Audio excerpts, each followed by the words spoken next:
Everyone saw what happened on stage, the smirk, the joke, the silence that followed like a curtain falling mid-performance. For some, it was a sharp line in a political debate. For others, a moment that turned suddenly grave. The cameras caught Jasmine Crockett's laughter, Kash Patel's stillness, and the man in the third row rising without a word. That moment was replayed 1,000 times, slowed down, clipped, captioned. But what happened after? When the broadcast ended, when the applause faded and the lights dimmed, something quieter unfolded. Not captured in headlines, not dissected in the comment threads. Something that didn't begin until the stage was empty. Because sometimes the story doesn't end when the camera cuts. Sometimes it begins in the places no lens can reach, in the silence behind closed doors, in the moments people think no one is watching. This is that story. Not the broadcast, not the trending clip. This is what they didn't show you. When presence lingered after performance, and silence became the loudest voice in the room, the stage lights dimmed, not abruptly, but gradually, like dusk creeping over a familiar skyline. Jasmine Crockett stepped off the platform, her heels striking the backstage corridor with a rhythm too sharp to be casual. She didn't stop walking, didn't speak to the assistant waiting with a bottle of water. Her blazer still crisp, her makeup untouched.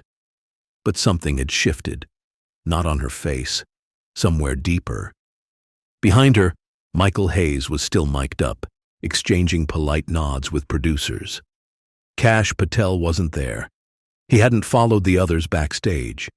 Someone from the production team whispered, "She's going to get flamed for that."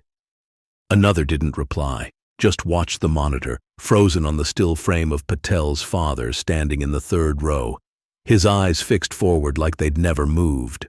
In a side room to the left, the crew debated whether to clip the moment out before rebroadcast. Someone suggested overlaying music, maybe a cut to commercial right before the silence stretched too long. But no one made the edit. Not yet. Something about the air felt too uncertain, too sacred, to slice through it with convenience.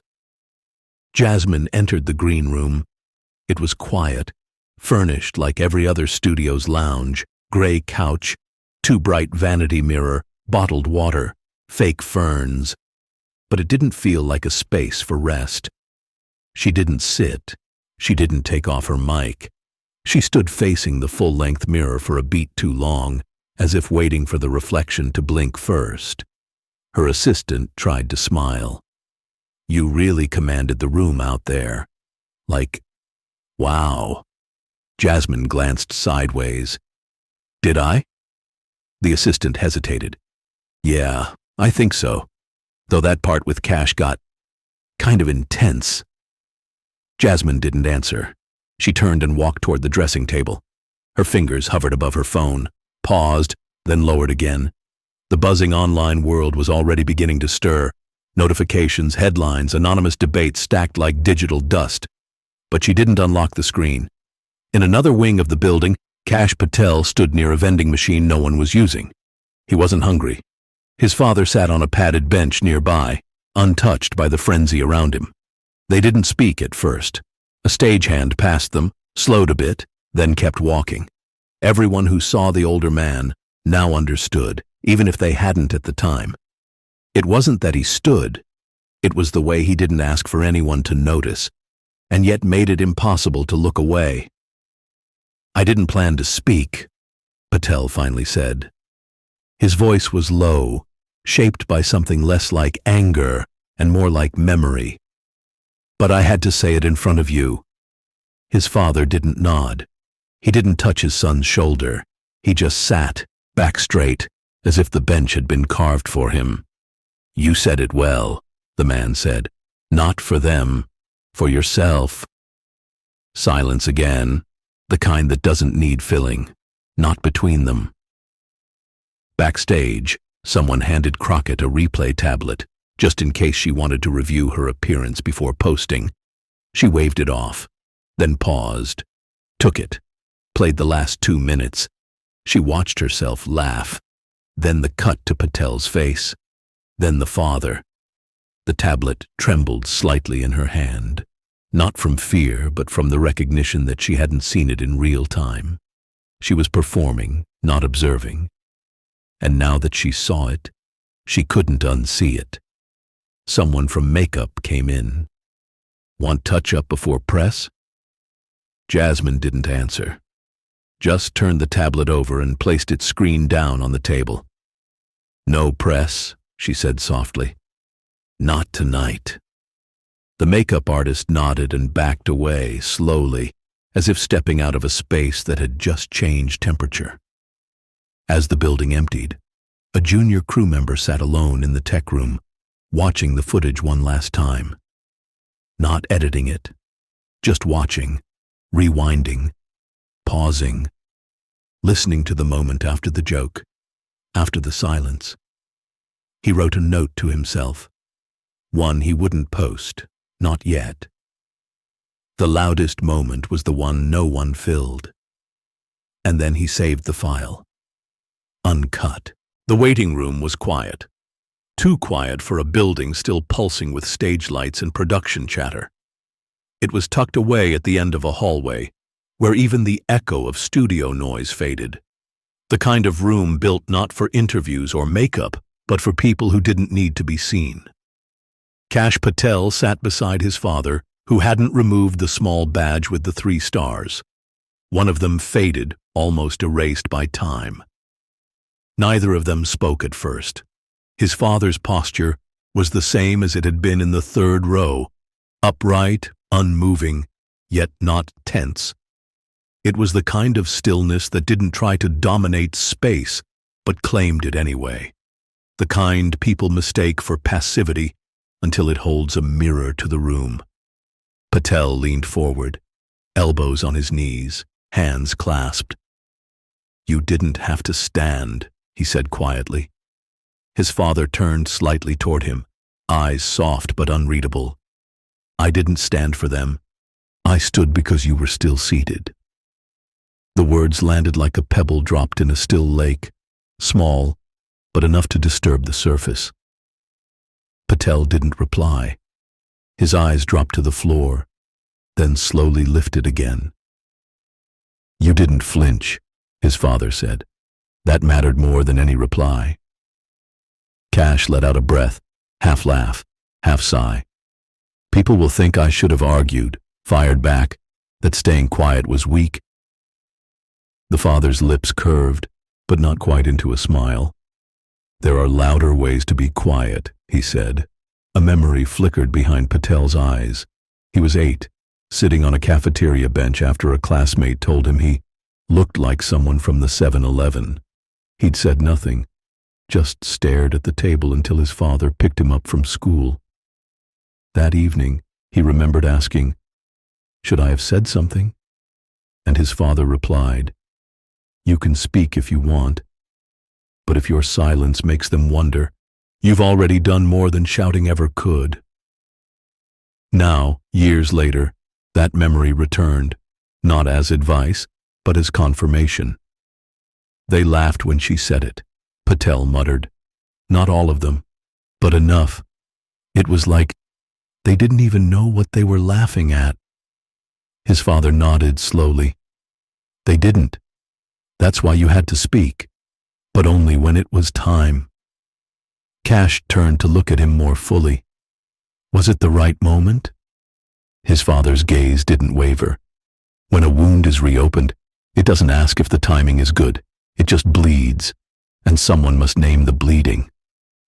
They sat in silence again. Down the hall, the murmur of final stage cleanups continued. A cart rolled past. Someone gave the wrap-up call. But here, the air didn't move. "I meant to protect you," Patel said quietly. His father shook his head. "You weren't protecting me. You were reminding yourself that what she said wasn't about you alone. It was about all the years no one asked what I felt when I was told I didn't belong." Patel blinked slowly. "I don't think she knew." "Of course she didn't," the father replied. "That's why it hurt. It's not the insult that cuts deepest. It's the fact they didn't think anyone would hear it and ache. Outside the room, footsteps passed, muffled. Inside, a new quiet settled, the kind not made of awkwardness, but presence. The kind you share only with people who know what it's like to carry a weight without asking the world to hold it for you. I stood because no one else did, the father said finally, and because you were sitting, listening, holding the silence. He looked at his son, not to comfort him, but to steady him. There's power in the silence between two people who know exactly what was meant, even when the world shrugs and says, it was just a joke. Patel didn't nod. He didn't need to. The father stood again, not in defiance, not in display, just as a man who had carried something long enough and was ready to keep moving. He reached for the doorknob, then paused. "You're going to be asked about it," he said. "I know. They'll want you to turn it into a statement, or a moment, or a weapon." Patel met his eyes. "What should I give them?" His father's voice was quiet, but unshakable. "Give them nothing. Let the silence keep doing the work. Let them sit with what they laughed at, and let them figure out why it doesn't feel funny anymore." He opened the door. "And if they don't?" Patel asked. "Then they weren't listening to begin with." The door closed softly behind him. Patel remained seated for a moment longer, not out of indecision, but out of respect. For the silence, for the man who had stood, and for the weight of words never spoken. The dressing room lights were too bright. Jasmine Crockett sat in front of the mirror, shoulders square, spine straight, but her reflection didn't match her posture. There was something unsteady in her eyes, something she hadn't seen before, or maybe hadn't allowed herself to. Her assistant lingered near the door. "Press is still outside if you want to give a statement. They're saying the clip's already trending, the part where you said, 'I know what I said,'" Jasmine interrupted, gently, but without apology. The assistant offered a weak smile and left, leaving the door slightly ajar. A breeze from the hallway rustled a paper on the vanity, a typed list of talking points she never used. Jasmine reached for her phone. It was vibrating with alerts, mentions, DMS notifications piling up like fresh snow no one had shoveled. She opened the video, watched herself speak, controlled, sharp, elegant. Then the quip, the jab dressed as wit. The audience reaction, loud and brief. She paused, rewound, watched again. This time she looked at Patel, then at the man in the third row. There was no dramatic movement, no grand gesture, just presence, unflinching. And Jasmine had missed it completely. She set the phone down. The silence in the room began to swell, not loud, but weighty. A kind of silence that made her feel as if the air was slowly thickening, like fog settling on a field. A childhood memory surfaced, one she hadn't thought of in years. She was 10, sitting in the back seat while her father drove. They'd just left a school play where a kid had made a joke about her hair. He thought it was funny. The class had laughed. She didn't. In the car, her father didn't speak until they were halfway home. "Be sharp," he had said, "but be kind. You never know who's in the room." At the time, she didn't understand. Now the words felt heavier, not like scolding, more like a delayed warning finally catching up. She leaned back in her chair and looked at her reflection again. Her face hadn't changed, but her gaze no longer searched for defense. It searched for understanding. She opened Twitter. Her team had drafted a post. "Tonight's conversation was spirited and meaningful. I stand by my beliefs, but welcome different perspectives." She deleted it. Typed, "I laughed too quickly. That's all." Then deleted that too. Instead, she closed the app. She wasn't ready to speak into a room she hadn't fully heard. The assistant returned. "You good?" Jasmine nodded. "I just need a minute." You want to do the post-show segment? She shook her head. No segment, no sound bites. The assistant hesitated. They're going to fill in the blanks if you don't. Jasmine turned to face her, and for the first time tonight, her voice softened. Not performative, not rehearsed. Let them sit with what they saw. She pulled her phone back out, not to tweet, but to make a call. Her father answered after 2 rings. Hey, he said, everything all right? She didn't explain the show. Didn't mention what she said. Didn't ask if he'd seen the clip. I'm okay, she replied. How's the garden? He chuckled. Your mom's mad I planted too many tomatoes again. She let him talk. Let his voice steady her. Let the quiet moments between his words remind her that not every response needs to be clever. Some just need to be present. After they hung up, she stared at the phone. Not for answers, just to feel still. She looked up at the mirror again. What did I miss? She whispered. Not defensively, not to justify, just to ask. And the question hung there, not seeking an echo, just deserving one. From down the hall, she could hear people laughing, talking about the show, debating politics, spinning reactions, shaping narratives. But Jasmine didn't move. She stayed in the chair, still, alone with the silence, letting it settle not as punishment, but as something closer to permission, to pause, to not explain, to reconsider. There would be time later to speak, time to clarify, time to confront. But not yet. For now, she chose something rarer. She chose not to fill the silence. The broadcast ended, but the moment kept playing, in phones, minds, and living rooms across the country.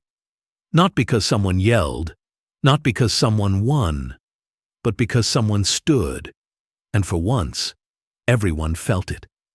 In a control room filled with blinking monitors, a junior intern sat back in her chair, headphones still around her neck. Her name was Layla. She'd only been with the studio for 6 weeks. She'd gone to school for journalism, thinking she'd spend her life chasing headlines. But that night, she didn't chase anything. She just watched. The moment Patel's father rose, she felt something in her chest tighten, not in outrage, but in recognition. Her own father, an immigrant from Tunisia, once told her, "You don't always get to explain yourself. Sometimes you just exist. And that's enough to make people uncomfortable." She opened a draft on her blog and wrote, "He didn't speak. But I heard my father in the silence. I didn't change majors tonight, but I changed direction." She saved the post, didn't publish it. Not yet.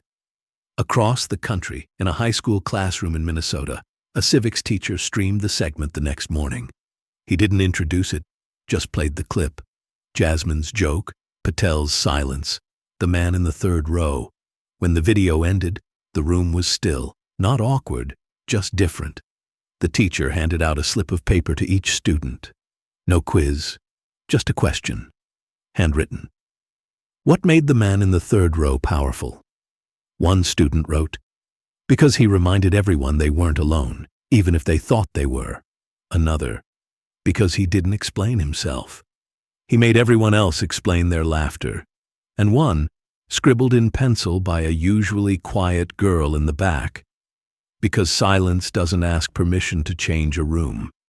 A producer from the show, someone who'd been with the network for years, reviewed the raw footage that afternoon. She'd seen it all. Scandals, shouting matches, applause lines engineered in post. But something in this segment stopped her. She rewound the footage 5 times, not the joke, but what followed it. She looked at the faces in the crowd, saw the split-second reactions, the smiles that didn't return, the man in the third row rising and every glance shifting toward him, not in fear, but in gravity. She told the editor, "Don't cut it. Don't add music. Don't dress it up. Let the moment breathe." And for the first time in a long while, they let the silence air as it was. That night, a college student in California, a political science major, posted a short video of herself reacting to the clip. No commentary, no explanation, just her watching, her hand over her mouth when Patel said, "That joke was an old wound that never healed." She wrote in the caption, "For years people joked that I was a diversity pick. Tonight, someone said it out loud on a national stage, and someone else stood without speaking, so I wouldn't have to explain why it hurt." In Atlanta, a barbershop television replayed the segment on loop. No one changed the channel. The usual banter faded. One customer finally said, "Man didn't even flinch when he stood." Like he'd been waiting for that moment his whole life. The barber nodded. Sometimes silence hits harder than shouting, especially when people are finally listening. Elsewhere, a woman who had long admired Jasmine Crockett sat alone in her apartment. She defended her in debates, quoted her in social posts, even sent small donations to her campaign. But tonight, she didn't repost. She watched the clip again. She didn't feel betrayal. She felt something more complicated. The realization that admiration and accountability are not enemies. That strength is not diminished by correction. She turned off the video and sat in silence, then typed a note to herself. "I still respect her. But now I also hope she learns." Even in households where politics often divided family dinners, the clip sparked something new. A teenage boy in Ohio looked up from the video and asked his mother, "Have you ever felt like someone didn't see you, even when you were in the room?" She nodded, didn't explain, just reached across the table and held his hand. The ripple widened. Not as a trending moment, not as a soundbite, but as a personal memory awakened in people who'd been silently carrying similar wounds. Not everyone agreed on what should have happened. Not everyone changed their minds. But everyone remembered the silence. And they remembered the man in the third row. Not for what he said, but for what he made everyone ask. Did I laugh because it was funny, or because I didn't know what else to do? The next morning, no headlines screamed. No networks led with the story. No pundits battled it out in boxes on screen. But something had shifted. Kash Patel didn't post a clip. He didn't share a quote or ride the wave of support. He simply uploaded a single photo, his father sitting alone in the backstage hallway, a pool of soft hallway light casting shadows across the floor. No one else in the frame, no caption explaining what had just happened. Just these words beneath the image. "He doesn't need to be believed, he just needs to be seen." The post didn't go viral instantly. It didn't spark outrage or applause, but it stayed. It lingered in feeds and inboxes, passed quietly from one person to another like a folded letter. And it was enough. Jasmine Crockett declined all interview requests for the next few days. Her team issued a one-sentence statement. Jasmine is taking time to reflect and be with family. No deflection, no defense, and, notably, no denial. Some called it political damage control. Others saw something else, a rare pause in a world that rarely lets people breathe. She appeared, unannounced, at a small community roundtable on civic engagement 3 nights later. No cameras, no sound bites, no entourage. She sat in the back during most of the event. When one speaker asked about missteps in public discourse, she quietly raised her hand. "I think," she said, "sometimes we speak before realizing who's in the room, and sometimes we don't realize what our words carry until someone else chooses not to respond." There was no applause, but no one looked away either. Meanwhile, in quiet corners of conversation, the moment was beginning to evolve. In a Washington coffee shop, a junior legislative aide mentioned the show during a meeting. "She didn't lose control," he said, "but she lost the room." His colleague replied, "No." The room just finally got quiet enough to listen. In classrooms, churches, comment threads, and whispered hallway conversations, the story replayed, not as a scandal, but as a question. What does it mean when someone stands, says nothing, and still makes you think about everything you just said? Days passed, then a week, and the world moved forward, as it always does. But certain things didn't move quite the same. Crockett returned to work. During a judicial reform hearing, when an opponent interrupted with a cheap jab, one clearly designed to provoke, she didn't strike back. She paused, 3 seconds, then responded, not with fire, but with clarity, calm, not out of submission, but out of a deeper strength. No one quite knew why the room shifted then, but it did. Someone later wrote, Crockett didn't win that debate. She didn't need to. She won something quieter, awareness. And as for Kash Patel, he didn't reference the show again. He didn't need to. But those who had been there noticed something different. After each committee hearing, he began closing his notes and looking, really looking, at every person in the room. 3 seconds, no more. Not long enough to make anyone uncomfortable, but long enough to make them wonder what he was seeing. Maybe himself, maybe his father, maybe someone who once laughed and hadn't thought why.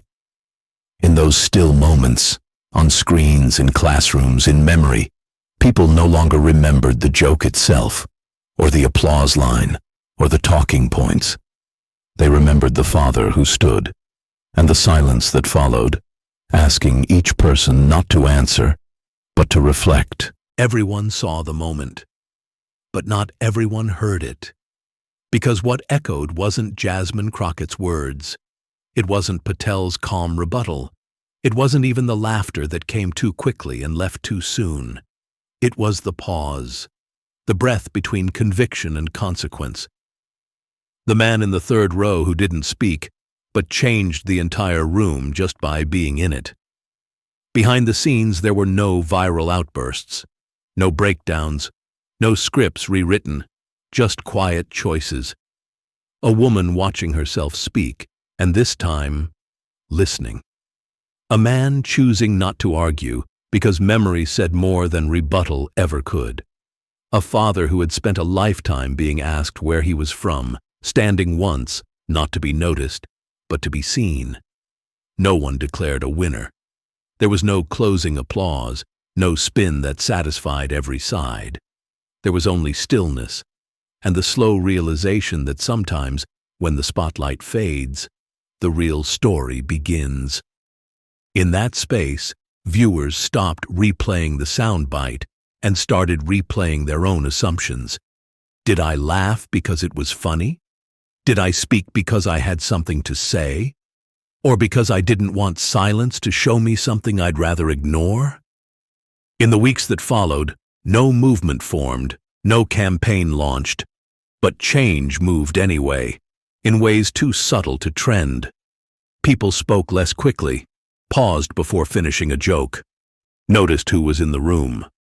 The phrase "just a joke" became harder to say, and even harder to defend, and slowly, gently, the moment began to settle. Not as a headline, but as a lesson. One you didn't need to shout to teach, one you didn't need to justify to feel. Jasmine Crockett returned. So did Patel, and the world spun on. But for those who watched closely, something remained. A man stood. He didn't speak, and suddenly, everything that had been said sounded different. Because sometimes the most powerful story isn't the one everyone's watching. It's the one you carry with you when the screen goes dark.